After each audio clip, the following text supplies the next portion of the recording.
I looked upon those 7 girls, no longer breathing. I recalled the word deathbed. In that bright white alley, they lay there lifeless. I didn't think to explore the cause behind it. Death cannot be overturned or reversed. It stays right where it is. It doesn't go anywhere. The only reason I spilled tears was because of the wretched shape I was in. I had no memory of being loved, especially not at first glance. The day they were welcomed into their homes, they were given heirloom bells. It proved that they were loved, like family. In all my days, I'd never been given a bell. And yet, here I was, alive, while these girls, who were supposedly loved unconditionally, were dead. It might have been poison, perhaps even disease. Maybe I too would be whisked off by the cold wind of death. Either way, I was alive. A part of my heart scoffed. Serves you right. Just look at the evidence. You ridiculed me, and I survived. You paid the price of cruelty with your lives. Behold, I'm alive. But no matter how much I yelled, none of them opened their eyes, and my tears didn't stop. As I picked up one bell after another off the floor, I swore to myself that I wouldn't grieve over them. Not after I'd endured such suffering my whole life. I had the right to mock their life and death. The sound of the bells that were not mine echoed in vain through the air, like the tolling bells of a funeral. Cough. Cough, cough, cough. From beyond the tiny window, fitted into the side of the tiny house, a raspy cough could be heard. There was a tiny bed in the room, where a tiny human child's body lay resting. Honey, you know you have to get some sleep. The scolding came from a tall woman who entered the room. She'd come to put out the lantern, as she rubbed the boy's back. No, He replied, shaking his head. I'm not sleeping. Henri might come back home. Oh, sweetie. The mother's face was troubled. It was easy to see she knew something. She knew that the Henri the young boy was waiting for was not coming back. Henri's coming back. I know she is. She always comes home. I gave her a red bell. She's my little sister. Ah, so evidently Henri was this little boy's sister. I continued to watch them in silence. Thinking about the boy, I was reminded of Henri, who was even tinier than her poor, sickly brother. Once, she came to visit her big brother. He was so pleased and overcome with love for her that he gave her a red bell. Although I was not there, I could picture the scene already. Well, if Henri does come, I'll be sure to wake you. I know the sound of Henri's bell better than anyone. Henri's bell was small and red, but she was no longer with us. Her red bell was only here because it had been stripped from her dead body. As I looked up at the moon, I recalled the words, desecrating the dead. What I was about to do was the epitome of spitting in the eyes of the dead. That was exactly what I was doing. I had already abandoned her corpse, and now I was adding another sin to my list. But this was my revenge. It was the perfect thing to do. This was my revenge on her for calling me mangy. I called to the boy in a delicate voice. I rang the bell, the sign of his little sister that the boy claimed to know so well. The window opened. "Henri?" The boy called to me. "Yes, it's me. It's me, Henri." He stretched out his arms to embrace me. "What happened to you? You're all scruffy," he asked. I looked nothing like the beautiful little girl he knew and sounded nothing like her either. Only the red bell remained the same. My revenge was secure. I'm Henri. Henri, with her red bell. The youngest little sister embraced by her brother's small arms. I just don't get the boss these days. Behind the mill, I heard two men talking. They wore matching white uniforms, smeared with soot, while smoke seeped from the mouths on their young faces. I snuck up to where their shadows touched the earth and eavesdropped from behind a pole. He missed the deadline again. And he smacked me just yesterday. Said I left the ashtray full. If he didn't dog us like that, he wouldn't have anything else to do. He said all we do anyways is smoke cigarettes. I just don't get him. Oh, you said it. There was the banging sound of a mallet. Word had it this mill was built by the skilled but eccentric foreman. He'd since taken on 2 assistants to make furniture around the clock. But the 2 men just idled their days away, breathing out an endless stream of white smoke. It must be you-know-what. Wouldn't be surprised. Ask him. You idiot, he'll do more than just box your ears if you do. I wouldn't complain even if he ran me through the sander alive. Just can't win with him. Boy, I'll say. And with that, they let out white sighs. It's seriously been a month since Fleur went missing? Guess she's not coming back. She probably finally had it with that barbarian. But I'm gonna miss how one look at her kiss her, and the boss's mood, and do a 180. That was as far as I overheard. Stealthily, I did an about-face and skirted the wall of the mill. From my neck now dangled a blue bell, the symbol of this mill. Today, I had come to be the boss's Fleur. Approaching the window, a loud voice boomed from inside. I told you it's just not possible!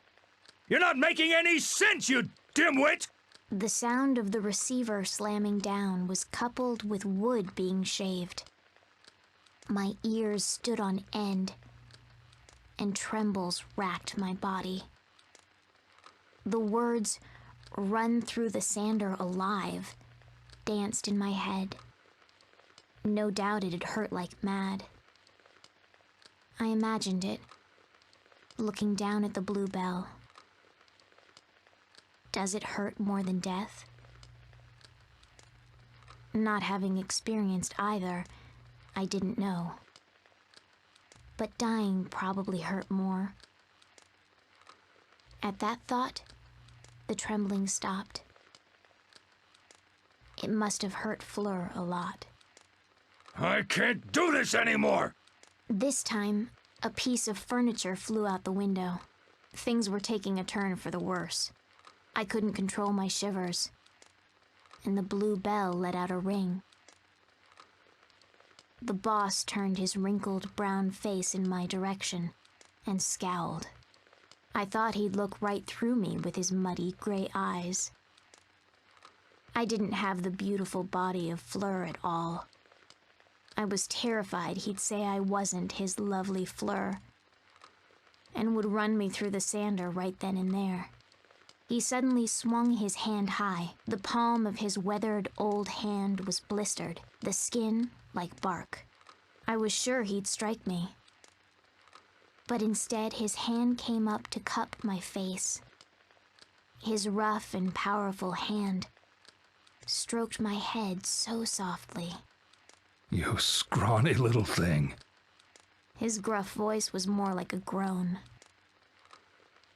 The way it trembled struck my heart. Didn't he doubt me? Didn't he see right through me? Should I really let him continue stroking my head like this? I was speechless as he took me in his arms effortlessly. "Boys, get in here," he yelled behind the mill. Quit your grumbling and get back to work. If you don't want me to wax your heads, then polish me some new wood. And step on it. Despite being yelled at, the two men had twinkles in their eyes. Boss's Fleur. He's back! They hollered, hands in the air. Unable to speak, the blue bell spoke for me with a tinkle. At that moment, I had won over her name. I am Fleur. Fleur with her blue bell, petted by a hard-headed boss. I am a furniture maker's beloved daughter. Dawn was just about to break, and the subdued rays of morning light were finally spreading across the sky. I was taking my time, strolling through the bustling scene of the early hours. The clamor hurt my ears. Angry shouts rang from the main street, while flirts could be heard in the alleys. I avoided the hubbub on my way. Just being in a foul place like this made me remember the life I'd led. There was a shop with its door propped open. The music that wafted from within was not what you'd consider uplifting. The sign by the entrance was half shrouded in dark. The word Sylvia adorned it. Boss, I think you've had enough. A sweet voice said from behind the bar. The bartender was a long-haired woman in a sleeveless dress who was leaning against the wall. I know it's up to you, but I think you've been hitting the bottle hard lately. The voice was young and lilted, like that of a male cat calling to a female. I think it might not... Rika, A glass clattered hard against the bar's surface, cutting her off. Silence followed. Fine. Don't listen to me then. The girl behind the counter took the glass to fill it, but grumbled in disapproval. I'm just saying this out of concern for you. You look exhausted these days. And the last lady to run this place, well, you know. Rika, Again, the glass hit the counter. A cigarette was lit. once you're done, you can leave for today. What? Do you want me to fire you? The woman bristled with anger. But the girl named Rika only shrugged her shoulders.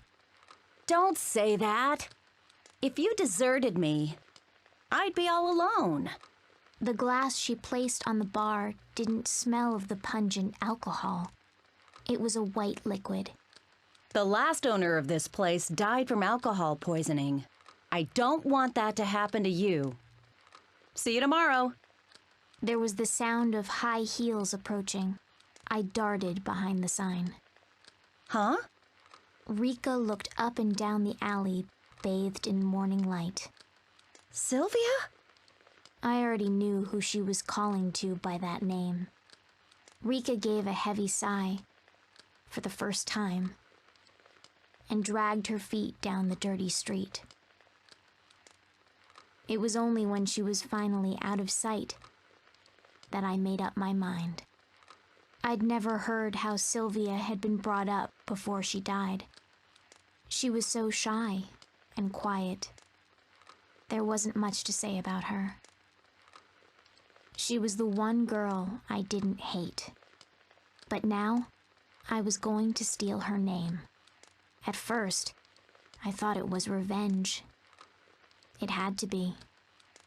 Revenge against them for living better lives than me. And it was revenge against my own cruel fate. Step by step, I made my way through the half-open door into the shop and whispered, "Mama." The woman was slumped over the bar, the same as when Rika first left. She sluggishly hoisted herself up to look at me and shook her head as though she wasn't sure what she was hearing. I whispered once more, "Mama." That's when her barren eyes, laced with crow's feet, wrinkled in a squint. Oh, so it's you. She laughed with tears in her eyes. You poor little thing. You look just the same as when you first came here. Something about how she said that made her sound like Rika. Where have you been? You've been gone for so long. What have you been doing with yourself? Here, drink up. You can have this. It's your favorite. I'll give you whatever you need. Anything at all. There's a good girl. She cooed in a slow drawl, offering me the glass. I wonder if Sylvia was also served warm milk like this the first time she came here. "I'm sorry," I whispered for the first time to myself. "I am Sylvia. Sylvia, with her purple bell. The little girl who was held close by Mama in a small downtown bar." A tall human was watering the garden. His white shirt and black slacks were simple and clean. "Teacher!" As the two young children called out, a man who was watering the grass raised his head. Yes? Anything the matter? The man they called teacher kneeled down to peer at the young boy through his glasses. "Teacher, when's Lot coming back?" The question came from the little girl. Even from a distance, I could see the man's face grow dark. "Teacher, will Lot ever come back?" The little boy looked up expectantly, but their teacher could only furrow his eyebrows and purse his lips.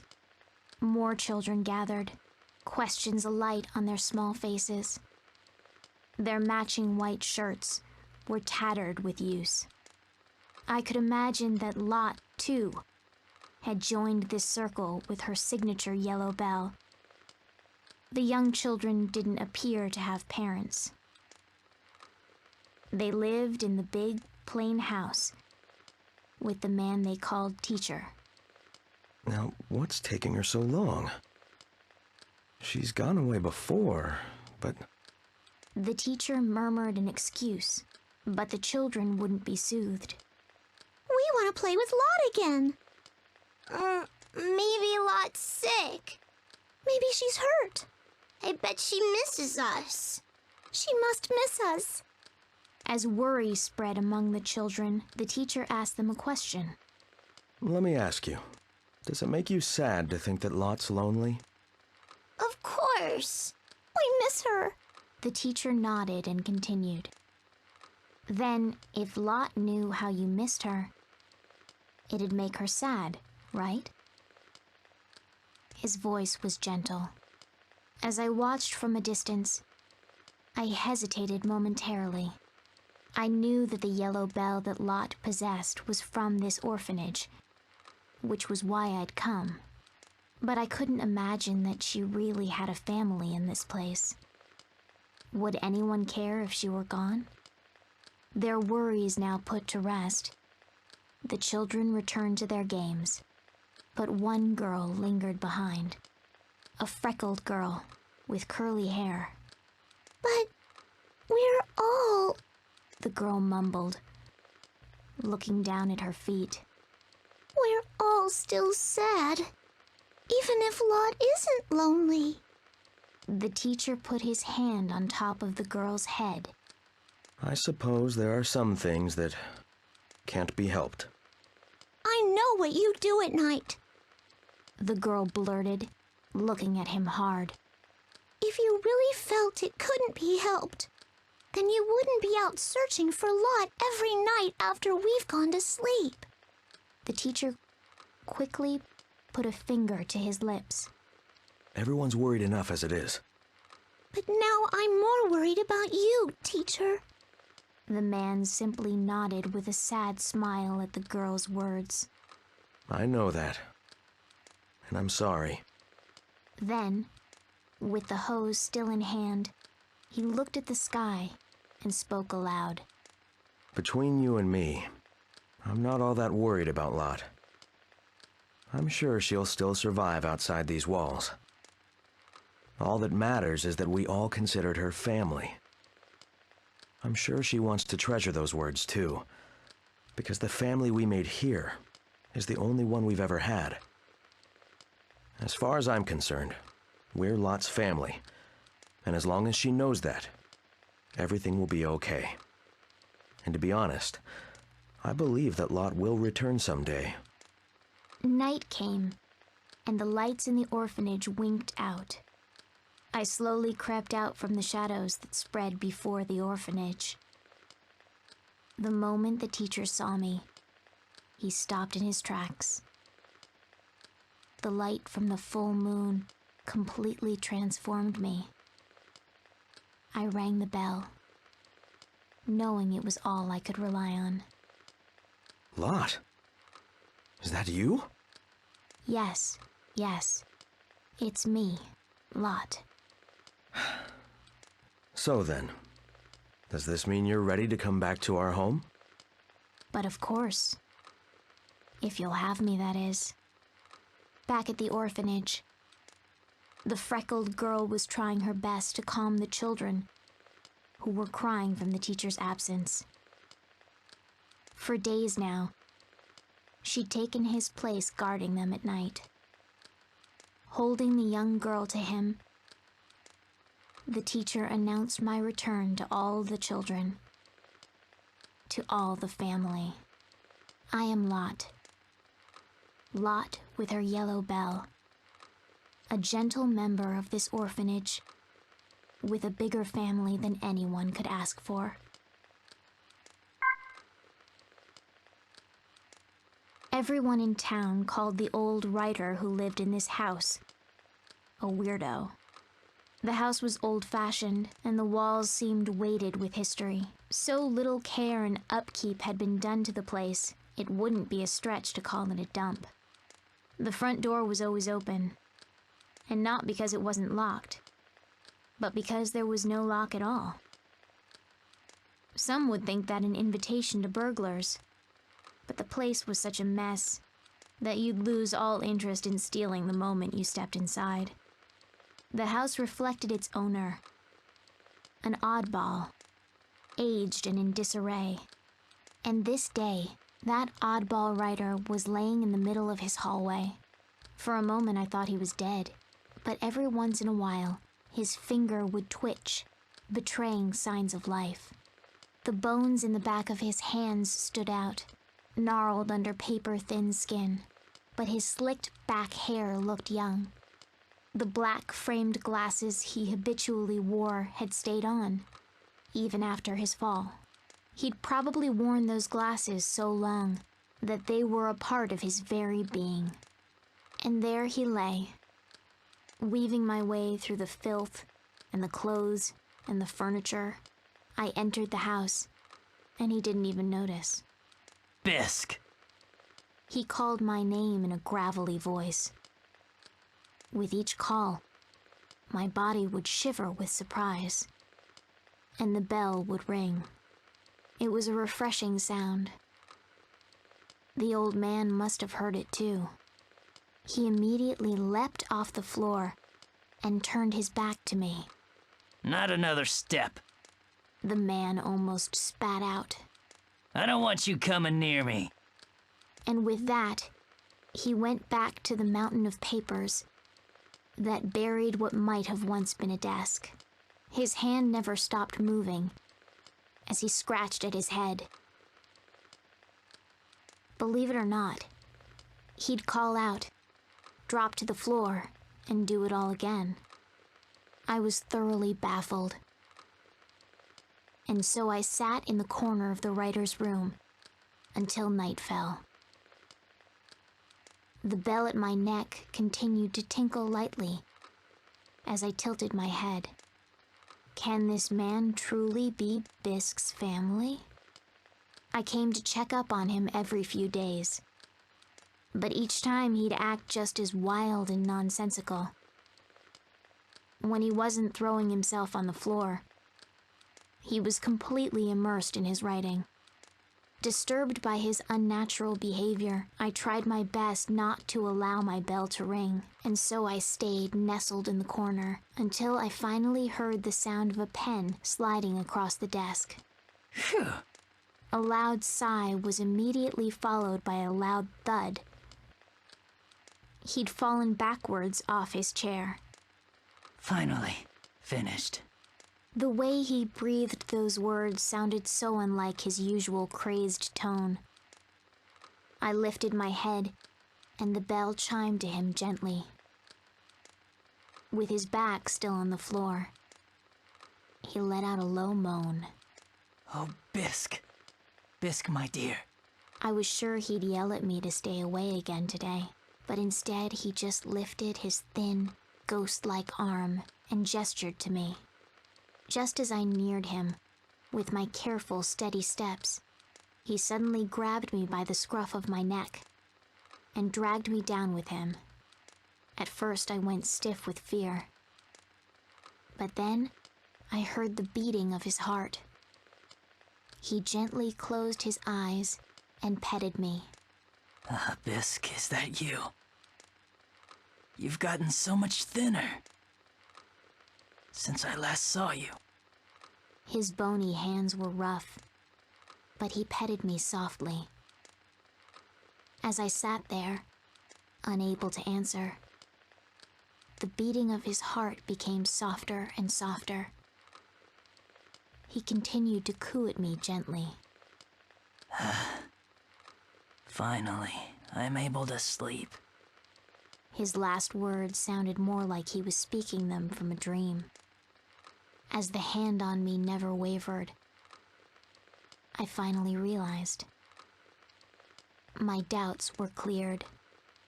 I understood now that this was the orange-belled Bisk's family.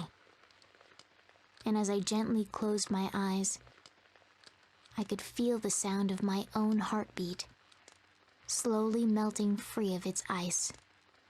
I am Bisk. Bisk with her orange bell. The foster child who brings peaceful slumber to the master writer, whom everyone called crazy.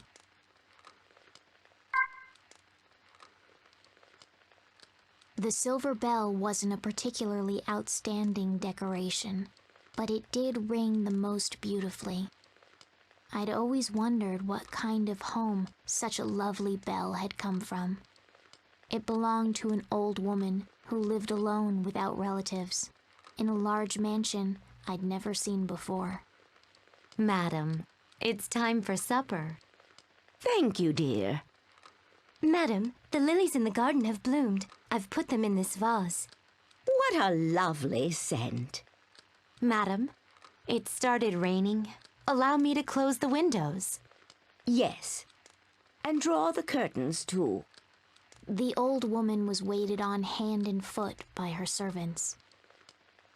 She'd rely on their help as she sat idly in her chair, listening to her favorite music. She'd even ask them to change out the records. But most of the servants seemed to genuinely adore their employer. But there was one thing the old woman would ask several times a day. Excuse me, but could you call Chris here for me? Later that same day. Oh, where is Chris? And again, even later. Please find Chris for me. Though normally obedient, this one request was always met with hesitation. Madam, Chris is already... The maids would start cautiously. Oh yes, you're quite right, the old woman would say, cutting them off. She's not with us anymore, is she? I'd nearly forgotten. She'd murmur with a nod, but not a few hours later, she'd ask the same questions again. She had them stop her favorite record. Oh, wherever could my darling Chris be? One rainy night, the mansion was in an uproar. Madam? Madam! The servants dashed through the halls in a frenzy. Finally, one of the maids shouted in despair. Why can't I find her cane? Though it wasn't too cold outside, the sheets of rain continued to pour relentlessly. She couldn't have gone outside. Could she? A chill passed over the gathered servants before they set out. They put on their coats and called for help outside. I tore my eyes from them and made for the rain-drenched town. Amidst the downpour, I smelled the sweet fragrance of Lily. In the back lane of a park, far from the mansion, I made out the figure of the old woman. She was surrounded by a crowd who moved and gabbed around her. Come on, lady, you'll catch your death out here. Maybe you should see the police. The old woman's shoes and designer clothes were soaked through. A man tried taking her by the hand, but the old woman refused to budge, her face adamant. Fed up with her antics, the men finally left, leaving her behind. I cautiously stepped just into her field of vision, and without saying a word, rang my silver bell. It rang clear through the rain. The old woman raised her head sharply in surprise, her blurry eyes looking at me. Chris? The old lady rasped. I rang the bell again in a nod, and then turned around. Chris, wait! Wait for me! Her cane clicked as she followed me. I may not be able to carry her all the way to the mansion, but it'd be enough to bring her to her servants. I stopped often to look over my shoulder, to make sure I didn't lose her. The sound of that beautiful bell was a beacon. At last, one of the servants noticed the old woman and shouted, "Madam." As she ran towards her, the old woman bent down to scoop me up and held me, trembling. The servants weren't able to hide their surprise, seeing how much the late Chris had changed upon her return. Not one of them said that I wasn't Chris, because the old woman called me so. The maids nodded in obedience, just glad that their beloved employer had returned home safe. I am Chris. Chris with her silver bell. I'm the tiny, adorable Chris, loved by her grandmother in this grand mansion.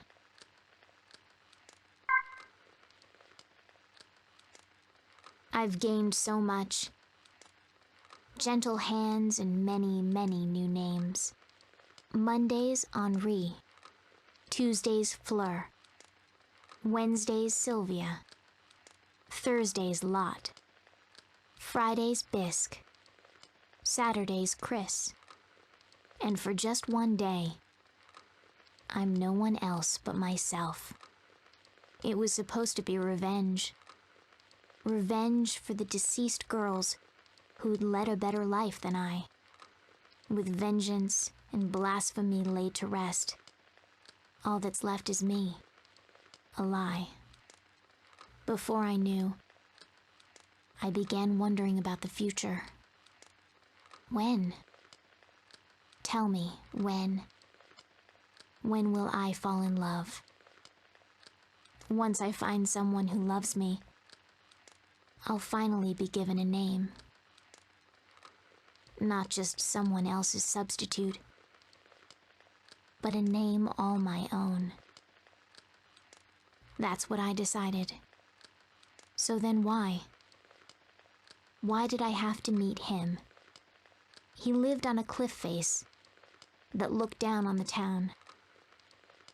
His features were considered striking, his posture regal. But those weren't the only things that made me stop in my tracks. I didn't really need a reason, because to him, it didn't matter what bell I put on. Nothing would change the fact that I was nothing. A bell with 2 stripes of light pink lay at his feet. It didn't belong to him. The bell, like his love, was waste on the street. His features knew despair. You could see the hollowness of death in his eyes. No matter how much I stared or spoke, he never once looked back at me. I gingerly pick up the rosy pink bell. Its soft sound should be enough to reach his ears, stir his heart, and open his eyes. Then, in a husky voice, he will speak in a tone drowning with emotion. He will call out the name of his past love. Maria?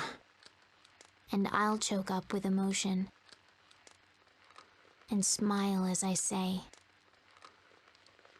"That's right. I'm your Maria." And then there won't be any real me left in this world. Please, tell me your real name. I giggle softly and answer again. I'm Maria. His brow will surely furrow as he snuggles close. That's not your name. It can't be. But that's the name of your beloved, right? I loved you. But the one that you loved was never me at all. You loved the real owner of this pink bell. Imagine it. A rival whom even death couldn't kill. The one woman he really loved. I hated her, cursed her, and stole her name and identity. And I do it no matter how miserable it makes me. Oh, Maria. If we'd never met, then I'm sure I'd have rotted away right on the spot. Those are the only words that can bring me salvation now. As long as you're happy, then I'll never need a silly name. A storm was brewing. The high winds that had been beating on the windows since morning gathered dark clouds and pelted the forest trees. I leapt from the safety of the old woman's blanket, raced through the town, and headed for the mountain cottage, my old hideout. I'd take a bell and think about the past each time I came here. I go by many names now. So whose ghost remains in this dreary mountain hut? A brilliant flash of light, coupled with thunder, filled the sky. Every hair on my body stood on end. There was a tearing sound of wood splitting. Chills ran down my spine. I quickened my pace without thinking. A tremor crept down my back. The scene that greeted me as I reached that hut was indescribable. A massive cloud of smoke clogged my nose and burned my skin. The mountain was on fire, and the gusty winds helped spread the flames quickly. In my panic, I dove into the hut. The heat was as hot as stoked coals, but through the burning and stench, I knew I had to salvage my bells. They'd been proof that the girls had lived, and now they were the one place I felt at home. I gathered the 7 bells and made for my escape, but the hut entrance was already engulfed in flames. I leapt through a broken window, feeling as though I was being burned alive. I could hear the destruction all about me. Just outside the window was the cliff face. I jumped down from my perch, prepared to take the dive. Through it all, I kept the 7 bells tightly held in my mouth. After falling unconscious, I awoke to the pattering of raindrops. I could still smell the mountainside burning, but the rain was now falling harder than before. I knew I was far from safe. Nestled close against the ground, I'd already lost the sensation in both my arms and legs. I asked the heavens if this was my punishment. Was this what I deserved for having taken the dead girl's happiness as my own in a twisted and shameless act? Through the ash-ridden world, a voice was calling me. No, that's not my name. And yet... Maria! Maria! Yes. The one calling me was none other than my beloved. Maria, hang in there! Don't die on me! Oh, yes. My love. My one true love. Don't give up. I whispered desperately. Don't give in to the despair. Please. Live. I thought that if he lost me, he'd never see his precious Maria again. And it wasn't just him. Henri, Fleur, Sylvia, Lot, Bisque, Chris. They'd all been beautiful. Don't kill me, I shouted. Please don't kill the ones you love. Trembling, I handed the 7 bells over to him. If you can, take these in my place. Just don't let their loving families lose all hope. He looked at me as if wanting to speak. Then, taking the bells with him, he turned and ran.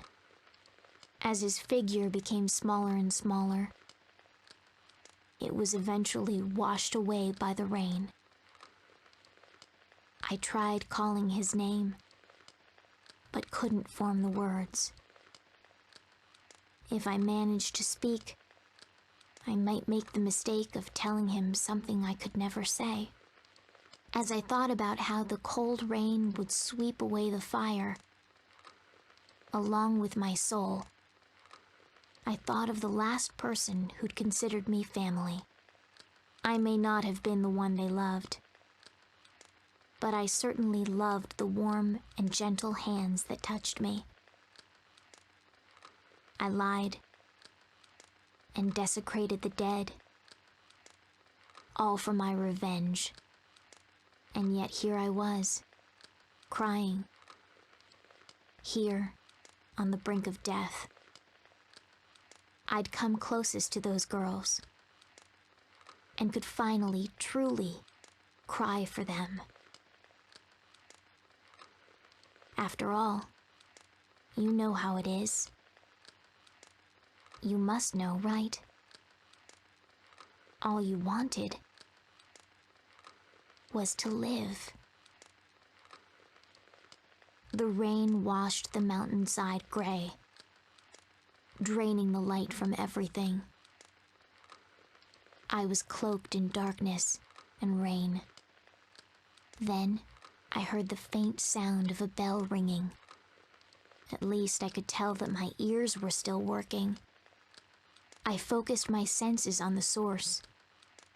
Then, just behind the sound, I heard footsteps and voices approaching. Come on, Henri! I thought I was hearing things. It had to just be a memory enclosed inside that bell. After all, no one would call for me. Fleur! Sylvia! It can't be. My eyelids fluttered.